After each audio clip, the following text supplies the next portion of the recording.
now tuned in to the Dervech Commercial Real Estate Podcast. This is an opportunity you have at one of your centers. Right. It's excess land that's being underutilized, and you're looking to add value. In your opinion, right? Yeah, well, it's kind of like when you look at it, you know, people are like,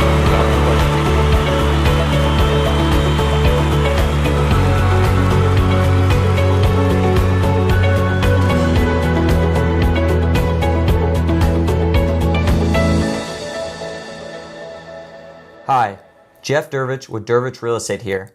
Thanks for listening in with us. Today we have a great episode for you. We're going to be talking about commercial real estate finance, discussing the market from a lender's point of view. We'll be discussing outlook for interest rates, borrower tips and strategies, as well as the current lending environment. Our guest today is John Kavouklis with Valley National Bank, formerly known as US Ameribank. Valley National Bank is a $28 billion bank headquartered in Wayne, New Jersey, and operates 209 branches in 30 counties. Valley is the 7th largest bank in the Tampa MSA with $2.5 billion in deposits and a 3.1% market share based upon data from the FDIC. John, thanks for being here with us. Thanks for having me, Jeff. Appreciate it. Absolutely. John, if you will, share with us what you expect for rates moving forward throughout the rest of 2018 and into 2019, and how is that affecting some of the borrowers that you have? I think the short answer is you really can't know for sure. I think there's no chance they go down this year. However, back in 2015, the Fed hinted that they might raise rates up to 4 times, and they did once in December. Wow. On the contrary, back in 1980, rates were risen 20 times, record 20 times, and hit an all-time high of 21.5% for the prime rate. You know, that was a different time, and I can't imagine that would happen again, especially at this time, knowing what people would know what to do to real estate. However, you really can't know, and I'm expecting at least one more hike this year. So we've had how many so far in 2018? One in 2018. One in 2018, and you're thinking another one throughout the rest of the year? Yeah, I think at least one. I think it was a record low. Prime rate was at 3.25 back in 2008, and it's been risen 6 times since then. And 3 of those were in 2016. 2017. There was one in 2016 in December.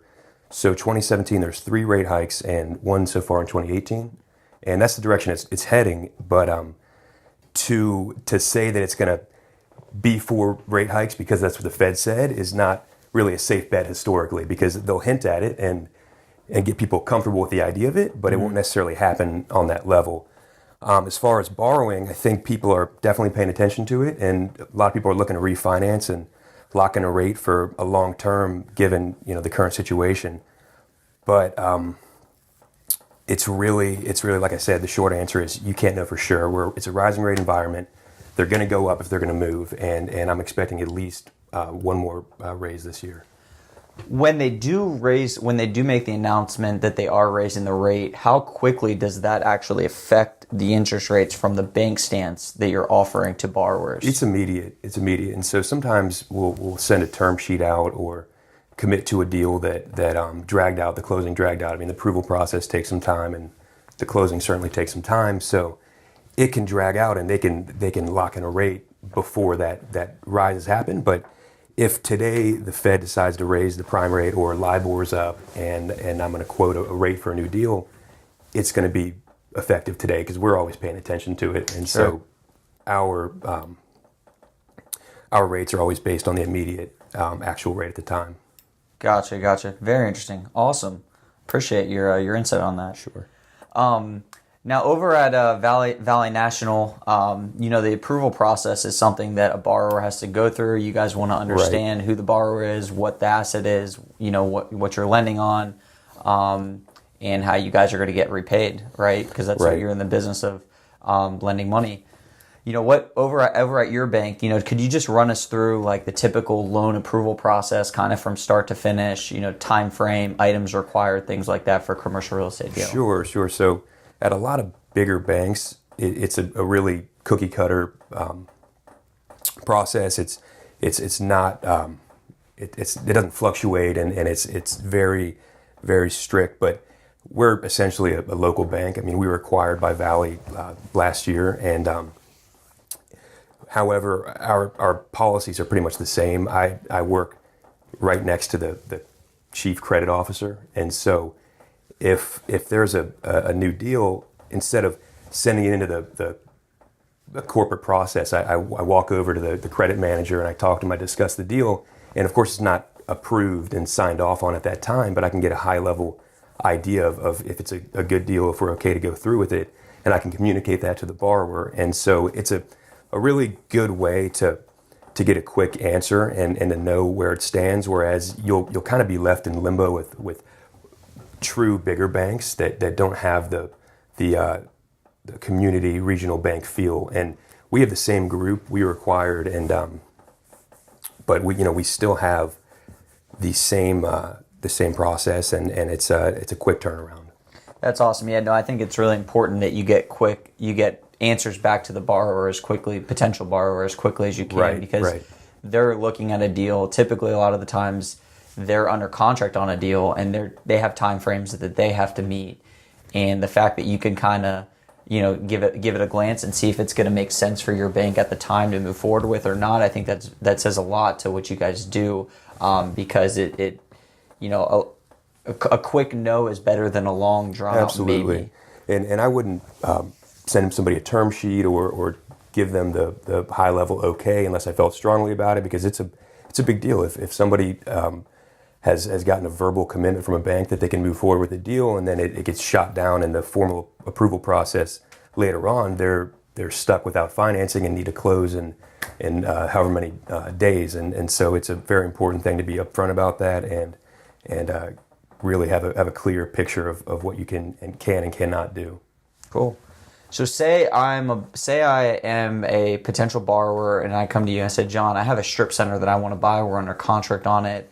It's $2 million, but regardless of the price, what would be some things that you would ask from me as material that you would want to see in order to get a quick understanding if it's something that you guys would be interested in taking to a further process? Because after you would, first step would be underwriting the deal, and then potentially a term sheet if it made sense, and then from there you would go into a loan commitment. Correct? Right. We would go into the underwriting process and have it reviewed and approved, and at that point we could send a commitment letter and to communicate that it's in writing that you have the loan and can expect to receive funding for it. So what we would really, for a strip center, we would ask for the leases, obviously ask for the property address and any details on the property and location, of course. So we would look at the type of tenants in there and what we can expect it to gross and net and what kind of debt it can support. And we have certain guidelines in terms of the quality of tenants and how much we can lend as far as value and cost. Of course. Depending on the quality of the tenant and the quality of the real estate. So it all depends. But those are some of the questions we would ask. Mm-hmm. And the most important thing is really how much money it makes, because it's got to underwrite and it's got to be a conservative analysis that works. Yeah, you want to make sure that it cash flows enough in order to pay back the debt service that you guys are on the property. And ideally then some. Yeah, of course, absolutely. Good deal. No, it's very very interesting to go through that process. I've gone through it a number of times with a bunch of different clients of mine, and it's very unique. We worked on a strip center deal, and it was when in discussing the center with multiple banks, it's so crazy how each individual bank might have a different temperature a certain period of time. You know what I mean? Right. We discussed an opportunity with yourself at Valley National and Bank of Tampa and National Bank of Pasco, as well as Service First. And without getting into specifics on terms from those individual banks, we were seeing loan to values from 65% up to 75%. Right. Interest rates from a 4.9 rate, a 5.0 rate, a 5.25, kind of in that realm. And then from a term, we had someone with a 5-year term, and we had someone do a 10-year term with a 5-year and then year 6 it got it readjusted from there. And it just, and then in conversations with some of these other players, I would ask, why does one bank have a higher have more of an appetite to lend on commercial real estate as opposed to the other? And because I found that fascinating, that you bring one asset to 4 different banks and 4 different banks give you 4 different answers. So I just felt that was very interesting. Yeah, it just depends. I mean, some banks have more capacity in certain areas, and it could be, I mean, this isn't a retail center, but some banks may be willing to lend on multifamily construction, and some banks may say, well, we've turned the faucet off on that. Or some banks may say, we don't want to do hotel lending right now, but Bank B doesn't have a single hotel loan outstanding. So it just really depends what they have an appetite for. And so every bank's in a different situation and has a different risk tolerance, and that has a lot to do with what decisions they'll make. Very cool. When you guys do look at lending to a borrower, they have recourse and non-recourse loans. Right. Could you just get into a little bit for our listeners out there the difference between a recourse and a non-recourse loan, and how a borrower potentially could get non-recourse debt? Because some borrowers want to have non-recourse, so if you could get into a little bit about that. Right. So essentially, recourse is just liability to a sponsor of the loan, the guarantor. And essentially, a non-recourse loan means that whoever is borrowing, whoever's behind the borrower, if the borrower is a single asset entity for the ownership of real estate, and the owner of that entity is not a guarantor and is not personally liable for the outstanding debt, then it's non-recourse. I typically stay away from those deals. I've actually never done a non-recourse deal. I think the way I look at it is, if you borrow money, especially in real estate, the bank is essentially a partner, and if you're asking to borrow 80% of the purchase price of an asset and make it non-recourse, you're essentially saying, I want to borrow 80% of this money and not be personally liable for it. And it just looks bad, and it makes banks really exposed. There's only so much a recession in terms of a supply and demand curve can do to the real estate market. But if banks are highly exposed to non-recourse debt, and somebody develops a self-storage facility, right, and there's no recourse involved, and the project goes to hell, it's just that the bank is just out of luck, right? I mean, and it encourages much riskier deals. Sure. And it can be done, right? If you have a 10-year lease on a credit tenant, there's not much risk involved, especially if it's a 10-year loan. There's not much risk involved. However, there's just other business to be had, and I don't like the idea of it. We're looking for relationships at the bank, and we want people who are wanting to bank with us and wanting to partner with us, and do a lot of that in the future. So non-recourse deals are not really my favorite. Right, yeah, you guys are ultimately your banking partner in the deal, your lender. Yeah. It's a partnership, right? They're lending you the money so you can buy the asset, and they're not in the business of, they don't want to be in the business of owning the real estate, typically, conventional banks at least. They want to lend you the money. They want to make their spread on the interest rate. Right. They want to be a partnership. They want you to be a good owner of real estate, a good operator, cash flow the asset, pay back your debt service. Right. And then everyone's happy, Everybody plays a part in the whole real estate business, and ideally the bank's role will not be to have to own real estate, like you said. So it's just ideally the sponsor should guarantee a loan.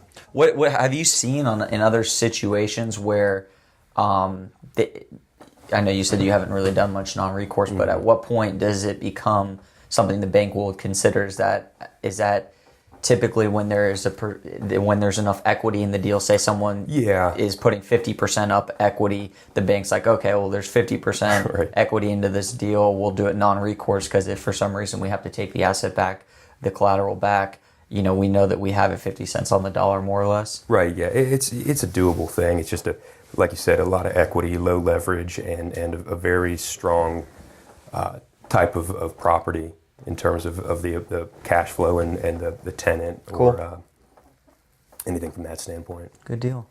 John, let me ask you, in today's day and age, everything with technology, there's so much going on in the technology world of just banking in particular, but also on the equity side. And I'm going to talk about crowdfunding here for a minute. They have these platforms where you have, online, you can pool money from individuals, investors who then in turn collectively invest into a real estate asset. Say you have 20 people, they each throw in $10,000, $20,000, $200,000, $400,000 in equity, and then they go buy a strip center, right? It's a way for people to pool money together as an equity source and then go borrow money from a bank in order to acquire a real estate asset. Have you guys seen any of that over there at your bank? I haven't, not through a technology or some kind of software where you can crowdfund. I wouldn't be surprised in the future if that sort of thing happened. I have seen, I see it all the time when there's an entity that a bunch of individuals have interest in, and typically there's some majority partners, and then there's a lot of people with 8% or 15% or something like that.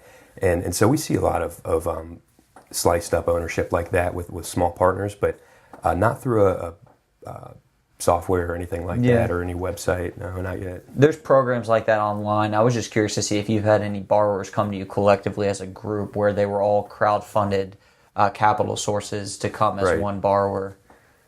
Yeah, I could potentially see that happening. We really like to form relationships with the bank, and the only issue with that is if it's 100 people on a real estate deal, it's kind of like, you can't get to know all of them, and you can't expect all of them to do business with you again if it's just people who met online like that. Sure.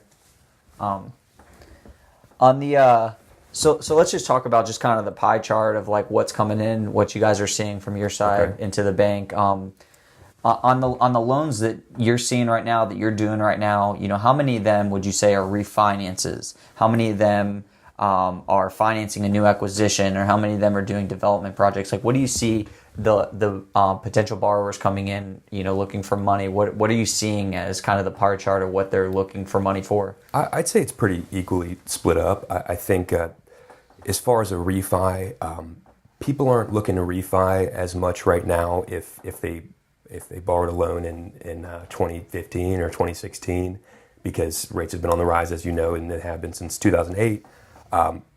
Of course, there's always loans maturing that were originated 10 or so years ago, and they want to refi those. I have a couple deals I'm working on now where the borrowers are looking to, and there's 4 years remaining on both the terms, so it's not a necessity right now, but they're so confident that rates are going to rise that they're looking to renew their loans for an additional 10 years and lock in a rate for 10 years. So it's just a different mix. As far as construction, there's plenty of that going on. Acquisitions, as you know, everything's a little bit pricey right now in Tampa especially, and so it's slowed a little bit on the acquisition side, I'd say, but there's still probably an equal mix of refi, construction, and acquisition. Yeah, that's good. Yeah, there's always a deal out there. You just got to go find it. Right. A little tougher to find. Yep. I've seen you guys be very prevalent in the financing of new construction projects. A lot of single tenant retail. Our firm works with a lot of developers on the land acquisition side for retail projects. Starbucks, Advanced Auto, O'Reilly's. Single tenants at McDonald's, Taco Bell, single tenant type stuff. And we're seeing a lot of the projects you guys are actually financing them, and that just lends well to your credibility and your reputation with developers here locally in the region.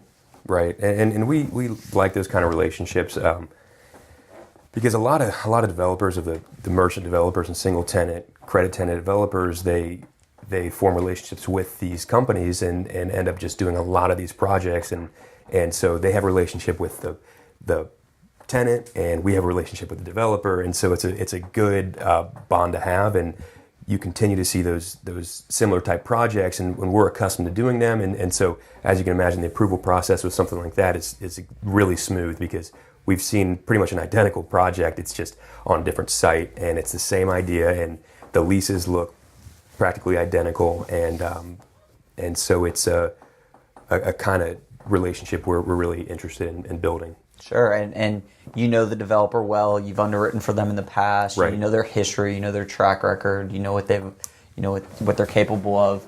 And then also at the same time, it's a clean, from my understanding, it's a clean, easy deal for you guys as a lender because you know the tenant, the lease is solid. It's a quick turnaround on dollars. Because typically they just need the money to come in, do the construction, soft cost construction, and then after construction, after they build it and get a CO, typically, as you mentioned, they are merchant developers and they want to sell the project, and that's what they're in the business of doing, as typically a triple net investment, as we call it.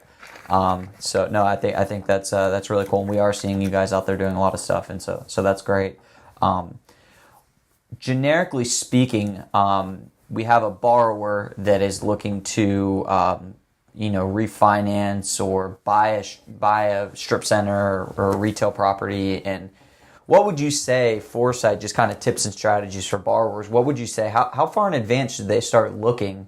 How far in advance would you recommend they begin the loan process? I'd say as soon as they reasonably can. It just depends.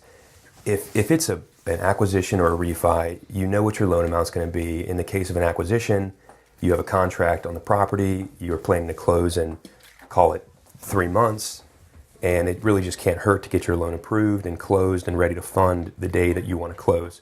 As far as a refi, you know what your outstanding balance is going to be, and it can't hurt to get the loan process going ahead of time. As far as construction, if you don't have any kind of permitting or bids in place yet, you don't necessarily know what your loan amount's going to be or when you can reasonably close or start construction. And so when you have as far as construction, that's why I say when you reasonably can. So if you have the site identified, under contract, and you have permits, you have some soft bids for the project for construction, then it's probably time to put a budget together with a contingency in there and go ahead and look to get a loan approved. So it just depends. It's not as cut and dry with a development project, but it's just better to start sooner rather than later. I totally agree. The clients that we represent and that we work with, I tell them the sooner you can start that process, the better, because it is a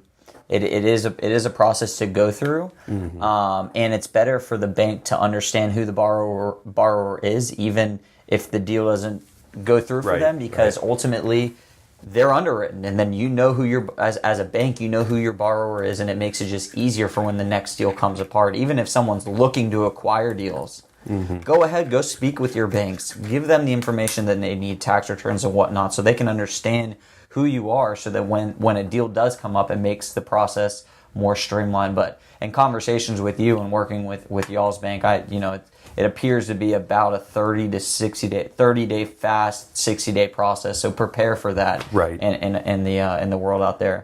We had an interesting experience late last year. We had a client purchasing a strip center that we were under contract on, and the client, very, very wealthy individual. Balance sheet looked great, lots of money, no issues there, but didn't own any real estate. So it took the bank a little bit longer to understand who this person was, because they didn't have any of his tax returns, they didn't have any of his financial data, and he's never really owned any real estate. So even though the gentleman was very wealthy and had a lot of money, the bank needed a little bit more time to get comfortable with him. Okay. So we have a commercial real estate group, which is the department I'm in, and so we feel really comfortable with our opinion on real estate, and so it has a lot to do, even if the client's not a real estate focused individual, it has a lot to do with the amount of leverage and the quality of the property and tenant and that sort of thing. So we're more comfortable doing that. I wouldn't see that being too much of an issue for us. Sure. Good deal.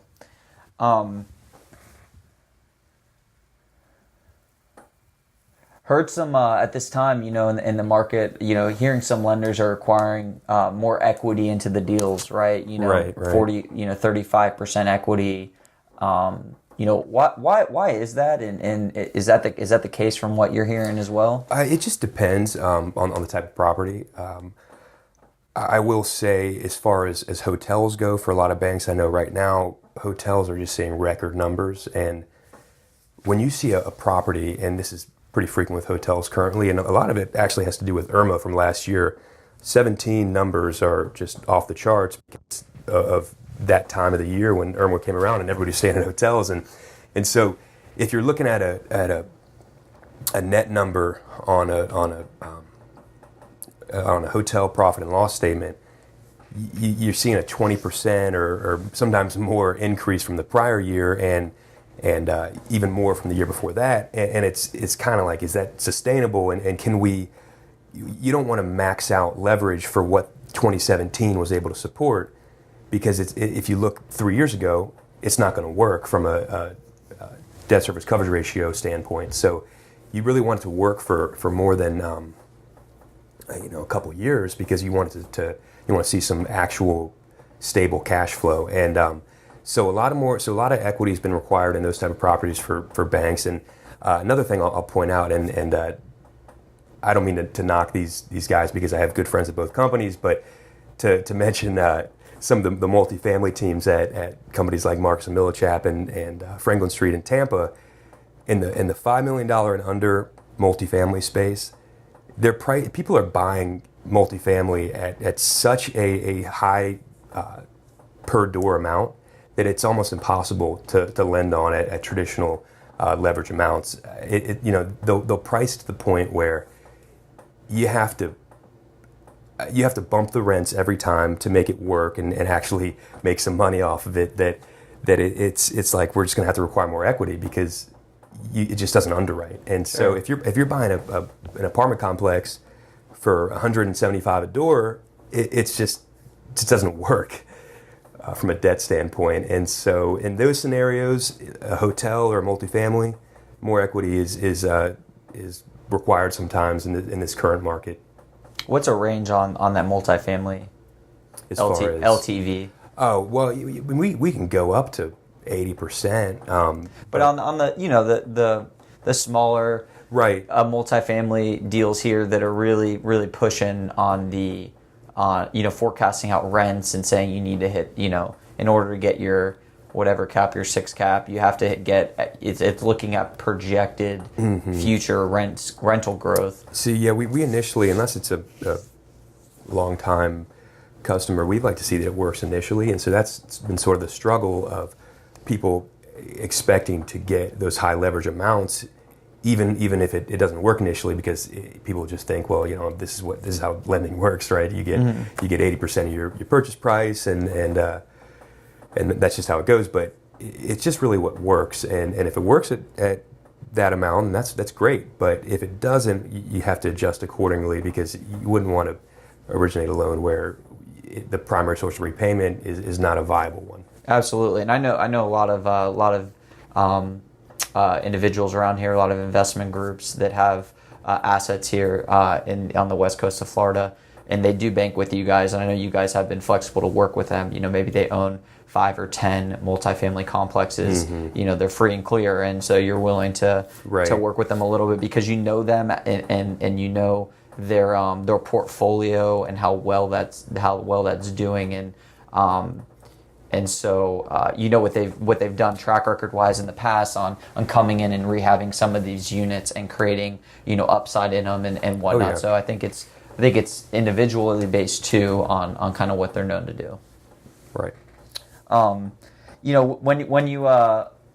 When you're talking with the borrower, how important is it for the bank to understand the borrower's long-term strategy?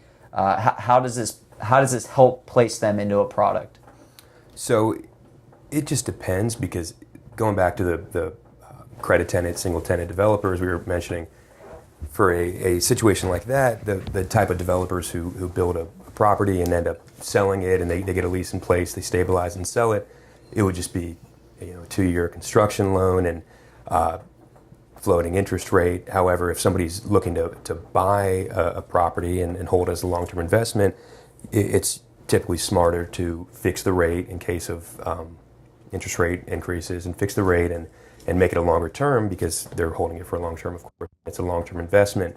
If it's a construction deal that they plan to hold on to, we'll do a construction loan that converts to permanent financing. And another situation may be if somebody doesn't have an immediate acquisition in mind, but they are looking for future opportunities, maybe in the case of a downturn or just some kind of pullback, they would get a line of credit and have the financing readily available to purchase something. Interesting. Yeah, I bet all the time you come and you ask the question to your borrower, hey, so what's y'all's long-term plan here? What are you looking to do? They're like, we don't know. Yeah. We just need. We definitely like to know that they have a plan. Right. That's funny. Let's talk about environmental. What's the bank's take on this, and what do you require on behalf of the borrower to get comfortable with lending on an asset with environmental history? Right. Tell us some examples of properties that you've had some concerns and stuff you've worked through or projects you've worked on. Right. So typically, if it's a large enough loan amount, we'll always require a Phase 1 environmental report, and it's not a lengthy process. It's always shorter than the appraisal, so it doesn't really get in the way unless something comes up. So especially if a property had a prior use of a gas station or auto service center or something of that sort, there's a high chance that there's been some contamination, or it's at least smart to look, because you can appraise a property, right, and have a value on it based on a cap rate and the current income and the location and all of that and all the factors that go into appraisal. But if it's contaminated and you haven't checked for that, it's going to significantly decrease the value of the asset, given that it has, let's say, it's been contaminated with gasoline from being a gas station in a prior life. So then you're looking at the property you're lending on, and your loan to value is actually a lot higher than you suspected initially, given that the cost of cleaning that up is a whole other story. So I actually have never had a project fall through because of environmental. It's funny you asked, because just this morning I got an email about an auto service center that my client's buying, and that's no longer the intended use, but the Phase 1 report came back, and there wasn't anything that necessarily came up, but they were recommending a Phase 2 because of the likelihood of any kind of oil contamination given the prior use. So that's something that can delay the process. There's always a way to work around it. They can clean it up, and we can hold back some reserve funds until it's cleaned up, something like that. And there's a way to work around it. But yeah, that's another piece of the puzzle. So closing a loan, it has a lot of hurdles you have to get past. Yeah, I agree. Majority of environmental situations can be solved with time and money. Right. But those are two very big components. Yeah, exactly. You know what I mean? So a lot of the time it's more just the borrower wanting to walk away because they don't want to spend all that money. You don't have it in your budget initially. Here's another $300,000 to clean up the waste or however much it may be. Right. It's something that you're not anticipating as a cost going into the deal. Exactly. It might be a deal breaker. It's an unknown, and yeah, I mean, and a lot of that's the money part of it. That if you have dirty soil, petroleum that was on site that needs to be excavated and removed and put back in with clean soil. But also the time aspect when you're under contract to buy a property and you have a 90-day inspection period or a 120-day inspection period if it's a development deal, that can run into your time frame. And what we've seen on the development side is when we get into those deals that have issues, we have a very very open and honest conversation with the property owner to say, hey, listen, we want to buy your property, but ultimately your parcel is contaminated. And we have an issue here. You're going to have an issue with anyone that's going to want to buy this from you in the future. Right. Let's talk about it. Let's work through it. And how, really at the end of the day, how much are you willing to contribute to remove the source or to remediate the property? I worked up in Baltimore, Maryland.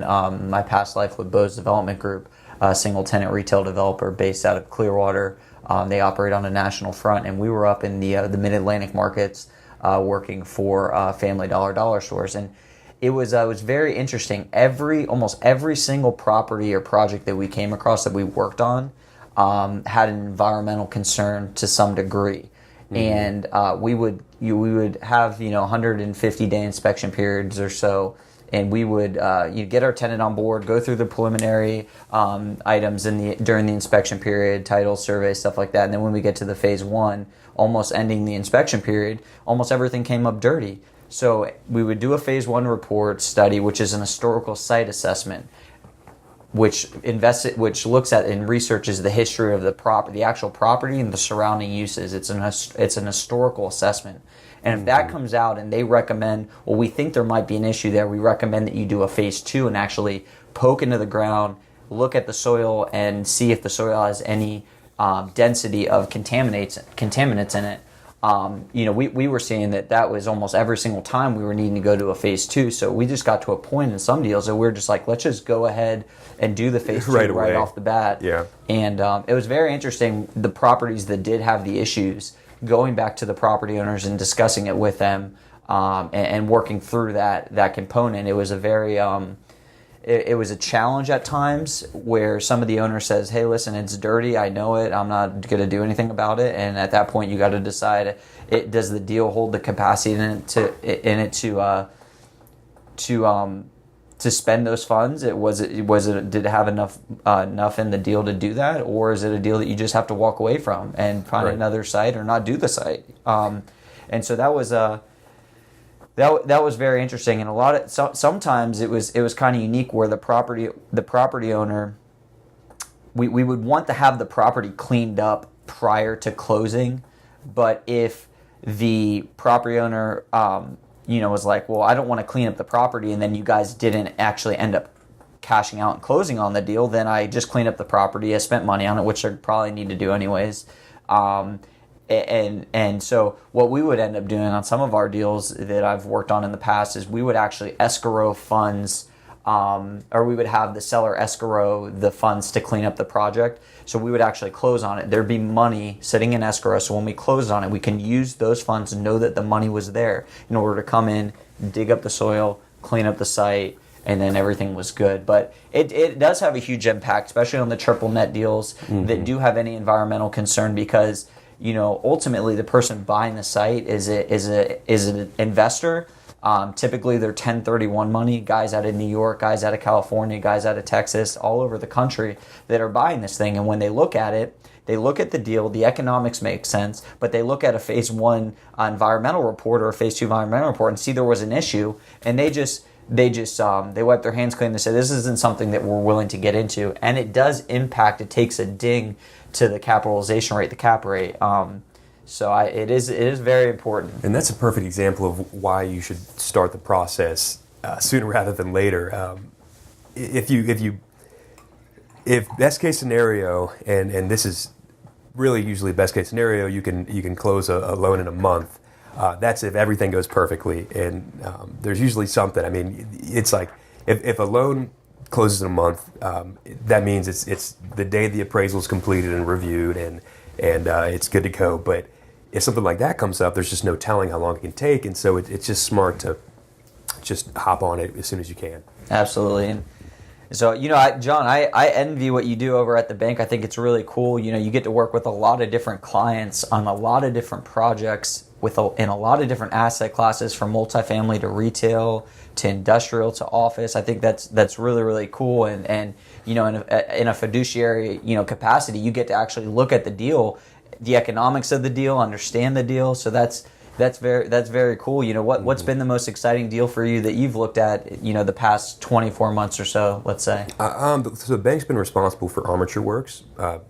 U.S. Ameribank, when it was still U.S. Ameribank, financed that project, and it's just a really unique project. In real estate, it's usually pretty clear what type of property you're working with, and it's either retail or industrial or office or multifamily, something like that. But in the case of Armature Works, in addition to how much of a draw and how much of a buzz that's been around it, it's been cool to see how it's so unique. I mean, it's a retail, it's a restaurant, but it's also a warehouse. It used to be a warehouse, so it's industrial, and it's in this cool up and coming area. So there's a lot of interesting pieces of that deal, and how really there's not much of a comp out there for it, and it's more of an idea and a concept that we haven't seen before. I mean, there's Oxford Exchange in Tampa, and there's the Hall in Franklin, right? And there's the trendy kind of places that just draw a huge crowd, but this was